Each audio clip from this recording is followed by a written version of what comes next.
crois que c'est un événement qui est vraiment très important pour justement fédérer les différents acteurs de l'urbanisme et faire le point sur des années qui sont toujours riches en jurisprudence, en évolution législative. Ce sont des journées qui permettent de faire un tour assez complet du droit de l'urbanisme, de son actualité et surtout de rencontrer des praticiens d'horizons extrêmement divers, souvent d'ailleurs que l'on revoit d'année en année, ce qui est extrêmement agréable. La logique est vraiment d'apporter des réponses très concrètes à ceux qui pratiquent le droit de l'urbanisme tous les jours, y compris d'ailleurs reconnaître les difficultés que pose telle ou telle réforme ou telle jurisprudence.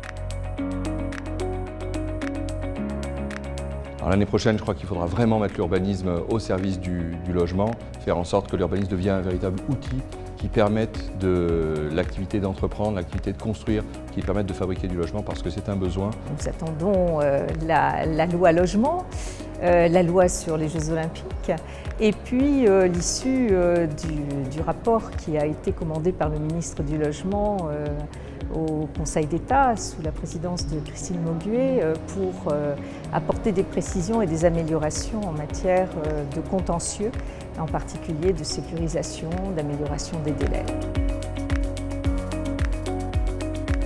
Le BJDU, c'est la seule revue juridique qui est spécialisée en urbanisme, qui ne fait que de l'urbanisme.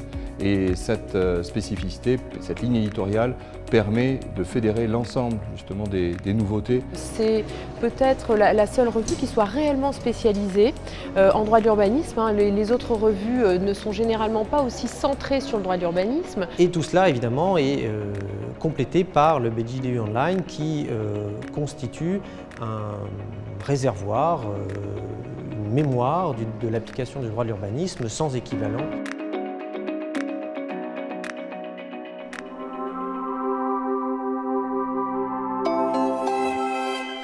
Habilways.